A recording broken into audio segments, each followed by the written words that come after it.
Hi friends, welcome back to my channel. అయితే ఈరోజు మళ్ళీ మనం టెర్రస్ గార్డెన్లోకి వచ్చేసాం అనమాట. అయితే మనం ఇంట్లోనే ఏ విధంగా బంతి మొక్కలు అనేది గ్రో చేయొచ్చు, ఆల్రెడీ మన దగ్గర బంతి మొక్కలు ఉన్నట్టయితే ఇంకా ఎక్కువ బంతి మొక్కలని ఏ విధంగా చేయొచ్చు బంతి మొక్కలని అనేది కంప్లీట్ వీడియో అయితే ఇప్పుడు చేయబోతున్నాం. ఫస్ట్ టైం నా ఛానల్కి వచ్చేటైతే ఛానల్ సబ్స్క్రైబ్ చేసుకుని అదేవిధంగా వీడియో లైక్ చేయండి. ఈ కంప్లీట్ డీటెయిల్స్ అయితే మా మిసెస్ ప్రియా మీకు అందిస్తుంది. ఓకే, సో ఒక కామెంట్ చెప్పండి మీ సలహా ఏంటనేది, లేకపోతే మీకు ఈ వీడియో యూజ్ అయినట్టయితే యూజ్ అవుతుందని కూడా కామెంట్ చేయండి. Thank you very much. Let's go into the video. ఈరోజు వీడియోలో అయితే బంతి మొక్కల్ని ఎలా పెంచుకోవచ్చు పువ్వు నుండి అనేది మనం క్లియర్గా అయితే చూద్దాం. ఇక్కడైతే 6 గ్రో బ్యాగ్స్ని, ఇవి 12x12 గ్రో బ్యాగ్స్ అనమాట. వాటిల్లో 3 వంతుల వరకు ఎర్రమట్టి వేసుకున్నాము. ఎర్రమట్టి అంటే ఇది మొత్తం పాట్ మిక్సింగు. ఇందులో వచ్చేసి ఎర్రమట్టి, కౌడంగు, కంపోస్టు, వర్మి కంపోస్ట్ మనం ఇంట్లో చేసింది, అలానే దీంతోపాటు కోకోపీట్ అన్నీ కూడా మిక్సింగ్ చేసి సమపాలలో మనము ఇవి గ్రో బ్యాగ్స్ అయితే రెడీ చేసి పెట్టుకున్నాం అన్నమాట. సో ఇప్పుడైతే చెట్లని ఎలా పువ్వు నుండి విత్తనాలు మార్చి వాటిని మొక్కలు ఎలా చేయొచ్చు అనేది క్లియర్గా చూపిస్తాను. సో ఇది డైరెక్ట్ తెచ్చిపెట్టిన మొక్క అయితే కాదు, మేము ఇంట్లో విత్తనాల నుండి పెంచిన మొక్క అన్నమాట. సో ఇది ఫస్ట్ వచ్చింది. నెక్స్ట్ ఇప్పుడు ఎలా చేయాలి ఏంటి అనేది కంప్లీట్గా చూద్దాము. మన దగ్గర బంతి చెట్టు ఉన్నట్టయితే మనం అన్ని పూలు తెంపుకోకూడదండి. విత్తనాల కోసం కొన్ని పూలను అయితే చెట్టుకు అలానే వదిలేయాలి. ఇలా ఎండిపోయిందనమాట చెట్టు అయిపోయే టైంకి. సో చాలా పువ్వులు పూసింది, ఆల్రెడీ చాలా వీడియోస్లో చూసుంటారు మీరు. ఇప్పుడైతే కొన్ని పూలను అయితే దీనికే ఉంచేసాం మేము కోయకుండా. చాలా పూలని దేవుడికి అయితే పెట్టాము.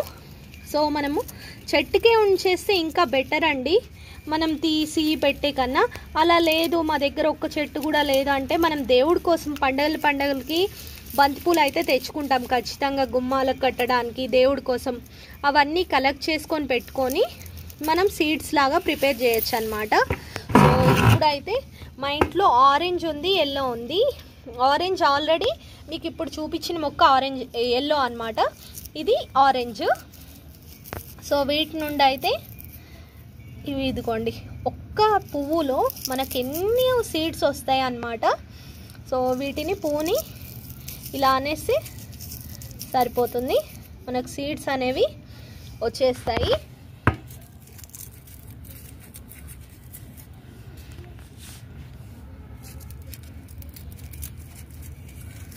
సో ఈ సీడ్స్ అన్నీ మనం ఇలా కలెక్ట్ చేసుకొని పెట్టుకోవాలి. ఈ మొక్కకి ఇంకా సీడ్స్ ఉన్నాయి కదా, ఈ సీడ్స్ కూడా నేను అన్నీ తీసి పెడతాను. మళ్ళీ నెక్స్ట్ టైంకి ఇంకా ఏమన్నా కుండీలు ఖాళీ ఉన్నా వాటిలో వేస్తాను అనమాట.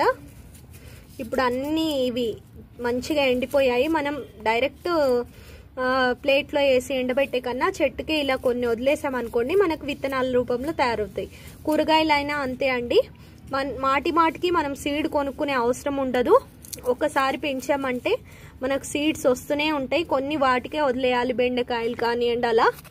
సో కొన్నే కొనుక్కునే అవసరం ఉంటుంది. ఇప్పుడు ఈ సీడ్ని మనము ఇలా కుండీలో చల్లుకోవాలన్నమాట. చల్లుకొని కొన్ని, ఇందులో అన్నీ వస్తాయని లేదు, కొన్ని వస్తాయి కొన్ని రాకపోవచ్చు. ఇంకా ఒక 4-5 పూలు ఉన్నాయి కదా చిన్న చిన్నవి.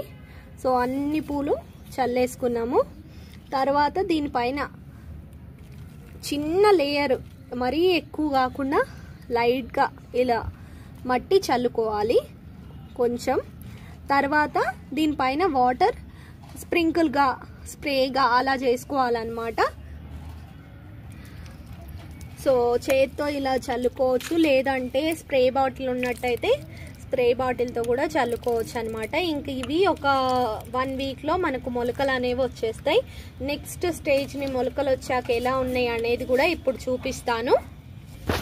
ఇదిగోండి నెక్స్ట్ మొలకలు వచ్చాక అనమాట మనకు, ఇదిగోండి ముందుగా వేసిన మొలకలు అనమాట.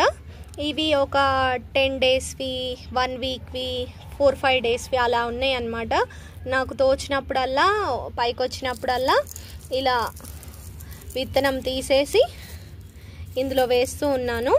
సో అవి ఇలా మొలకల రూపంలో వచ్చాయన్నమాట. ఇంకా నేను సపరేట్ వేయకుండా ఈ కుండీలో ఈ మొక్క పెట్టాము. దీనికి కూడా చాలా ఫ్లవర్స్ అయితే వచ్చినాయి, ఎల్లో ఫ్లవర్స్. ఇంకా అవి ఇలా చిన్న చిన్న మొలకలుగా అయితే వచ్చేసినాయి. మనము దీన్ని కొంచెం ఒక 6 ఇంచెస్ 7 ఇంచెస్ 8 ఇంచెస్ అలా పెద్దగా అయ్యాక రీపాట్ అయితే చేసుకోవాలి. మనకు అన్నీ వేసిన సీడ్స్ అయితే కొన్ని అయితే వచ్చాయి చూడండి. సో ఇప్పుడు ఇవి మళ్ళీ కొన్ని రోజులు అయ్యాక రీపాట్ అయితే చేస్తాను, ఆ వీడియోస్ కూడా పెడతానన్నమాట. ఇలా మనం పువ్వు నుండి మన ఇంట్లోనే సొంతంగా మొక్క అనేది చేసుకోవచ్చు. మాటికి సాప్లింగ్స్ తెచ్చుకోవడం అలా అవసరం లేదండి. మేమైతే ఇప్పుడు ఈ చెట్టుకి ఇంకొన్ని సీడ్స్ ఉన్నాయి కదా, వీటన్నిటిని కాపాడుకొని మళ్ళీ ఎప్పుడన్నా బంతి మొక్కలు కావాలంటే వేస్తాము. ఇవన్నీ ఎల్లో అన్నమాట. ఇప్పుడు మనం పెట్టినవి ఆరెంజ్ కలరు, చూసారంటే ఇవి ఆరెంజ్ కలరు. సో ఇవి మొలకలు వచ్చాక కూడా మళ్ళీ నెక్స్ట్ వీడియోస్లో అయితే అప్డేట్ ఇస్తాను. ఖచ్చితంగా ఛానల్ని అయితే సబ్స్క్రైబ్ చేసుకోండి. ఇలాంటి మంచి ఇంట్రెస్టింగ్ వీడియోస్ మిస్ కాకుండా ఉంటారు మీరు సబ్స్క్రైబ్ చేసుకున్నట్టయితే. చాలామంది వీడియోస్ చూస్తున్నారు కానీ సబ్స్క్రైబ్ అయితే చేసుకోవట్లేదు. కొంచెం సబ్స్క్రైబ్ అయితే చేసుకోండి, మాకు కొంచెం ఇంట్రెస్ట్ వస్తుంది. లైక్ చేసి కామెంట్ చేస్తే ఇంకా వీడియోస్ ఇంట్రెస్ట్గా పెడతాము మేము కూడా. సో ఈ మొలకలన్నీ కొంచెం పెద్ద అవ్వాలి. పెద్దగా అయిన తర్వాత మళ్ళీ అయితే రీపాట్ అయితే చేద్దాము. ఇప్పుడు ఇందులోదే ఫస్ట్ ఇక్కడ మొలిచింది అనమాట మొక్క, మీకు ఫస్ట్లో చూపించాను కదా, ఇప్పుడు మళ్ళీ చూపిస్తాను. ఆ మొక్కని రీపాట్ అయితే చేసాము, అదైతే చూద్దాము. సో ఇందాక ఇక్కడ 6 గ్రో బ్యాగ్స్ పెట్టాము, అందులో ఒక మొక్క పెట్టామన్నాం కదా, అది ఇదే అనమాట. ఒక మొగ్గ కూడా వచ్చేసింది. ఇది ఎల్లో బంతి పువ్వు. నెక్స్ట్ మనం వేసినవి ఆరెంజ్ కాబట్టి బ్యాక్ సైడ్ అంతా ఎల్లో, ఫ్రంట్ సైడ్ అంతా ఆరెంజ్, ఇలా డివైడ్ చేసామన్నమాట.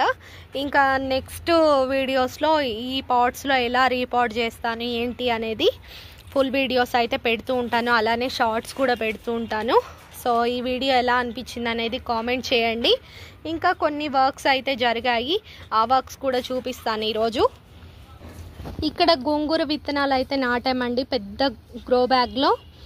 ఆల్రెడీ వీడియో చూసుంటారు గోంగూర విత్తనాలు ఎలా నాటాం ఏంటి అనేది. వీటిని అయితే మొలకలు అయితే రాలేదు, ఈరోజు 2వ రోజు అనమాట. సో వీటి గురించి కూడా వెయిట్ చేస్తున్నాం. అలానే బచ్చల కూర అయితే బాగా వచ్చేసింది. ఎన్నైతే నాటామో అన్నీ కూడా వచ్చేసాయి, ఏది కూడా మిస్ కాలేదు. సో ఆకులు చూడండి ఎంత బాగా వస్తున్నాయో. సో ఇవి కూడా కొంచెం ఒక 10 days 15 days అయితే ఇంకొంచెం పెద్దగా అవుతాయి, బాగా వస్తాయి. మళ్ళీ కూడా ఇవి కూడా చూపిస్తాను. సో వీడియో మీకు నచ్చింది అనుకుంటున్నాను. నచ్చితే లైక్ చేసి ఛానల్ని సబ్స్క్రైబ్ చేయండి.